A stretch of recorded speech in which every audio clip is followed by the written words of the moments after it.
Damian Lillard. And there's been some rumors swirling about his unhappiness in Portland.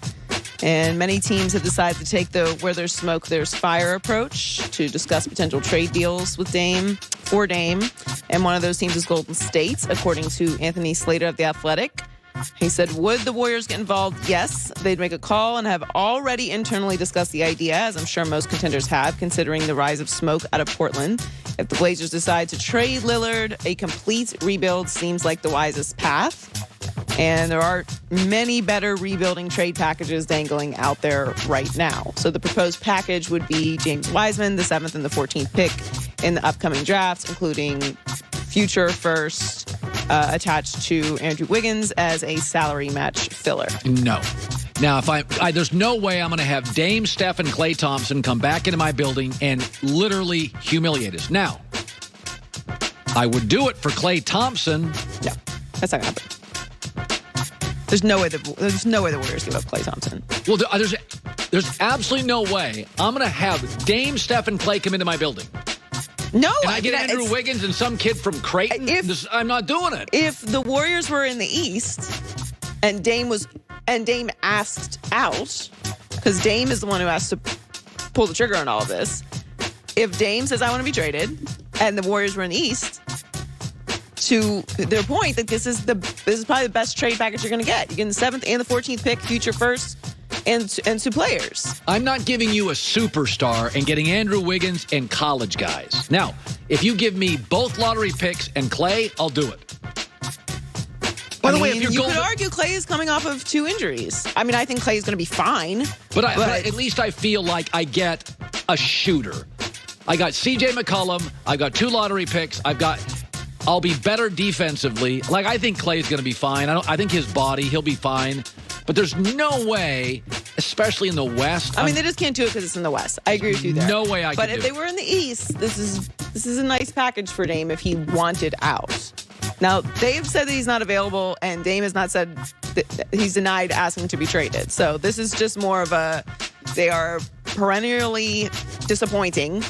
Dame is a superstar. He's in his prime. How much longer is he going to continue to end the season in disappointments? And it's not like Portland's a dysfunctional place. It's not, but they need other pieces. And there's not that many superstars available. He's entering the first year of a 4-year deal and a contract extension, so he won't be an unrestricted free agent until 2025. So he is the one who would have to make this begin.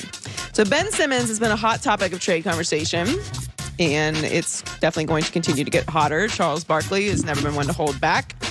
Doesn't think that Ben Simmons is a hot commodity. They got a serious issue on their hand with this Ben Simmons situation. Because I know Philly's a very difficult town when things aren't going good. And, I hear all these fans talk about we got to trade Ben Simmons. But after watching him play, and I know he's making $30, $40 million a year, what teams, and he's afraid to shoot the ball, what team wants to trade for that situation?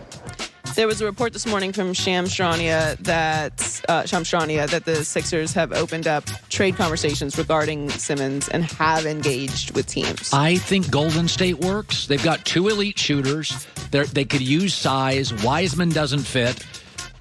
I actually think he works for Golden State. And I think, by the way, those lottery picks and an Andrew Wiggins works for Philadelphia. Here's what I'll say about Ben Simmons. And we were just talking about this a few moments ago with Tatis. Stop trying to make players into what they're not. We have more than enough tape on Ben Simmons. Yeah. You know what he is as a player. You know what he is as a person. You know what his work ethic is. There's no secrets about Ben Simmons at this point in his NBA career. He's not a rookie. He's not in his 2nd year. You have enough to evaluate him to see if he fits with your team, organization, your culture. Stop it. He's not a shooter. Yeah. Let it go. Let it go. It's done. Like, this is what he is. Do you know what Ben Simmons is? He's a great player and an elite defender. Yeah. He is elite at something. That has extreme value. There are very few people on the planet Earth that are elite at something, and he is an elite defender. And the Warriors also, because Wiseman's a weird fit, you could post Ben, and Ben would be good near the hoop and getting the ball to people. So Ben plays defense, great distributor, and if you get him the ball within 5 feet of the basket, he's a tough matchup for a lot of players because he's very clever and he's very long. He just, when the Bucks try to make Giannis a shooter, it looks really ugly. Against the Suns, when they pound it low, they can't stop him. Like, this is the thing. LeBron James came into football, and now the sense is everybody can do everything. And the truth is, even great players mostly do one thing well. Like Magic Johnson is about the second or third best player I've seen. Never an elite defender, never really an elite shooter. That's not Magic was the greatest passer I've seen, the greatest point guard. He was a great scorer, but not a great shooter, and that's Magic. Essentially, every player has something about their game that you can pick at. Everybody. Except LeBron. And now LeBron is getting to the end of his looking at the end of his career, and so you can start talking about injuries, which you've never talked about in his entire career. Yeah. So only now have we just begun to talk about something. In the beginning of his career, he develops a few things, but he's always been LeBron who can do everything. Yeah. Stop trying to make people LeBron. There's only one LeBron. That's it. So stop it. Ben Simmons has extreme value. You just have to get him in the right situation. And to your point about Golden State, they have elite shooters. So we've always said, what does he need? Shooters. That's what Golden State has. That's right. Just stop it with Ben Simmons. He's going to be fine. He just needs to be in the right situation. Philadelphia is not it. And finally, Philadelphia has recognized that, and that's fine. So Team USA has lost its second exhibition game last night, falling to Australia 91-83. I admittedly didn't watch the whole game, but I did see the end of it, and it was... I think messy is the way that I want to describe it. But following the loss, Greg Popovich got very testy with the reporters. Very testy. You asked the same sort of question, the same family of question last time, where you assume things that are not true. When you just mentioned, blowing these teams out, that's never happened. So I don't know where you get that. Can I finish? Are you going to let me finish my statement or not? So you'll be quiet now while I talk, and then I'll listen to you.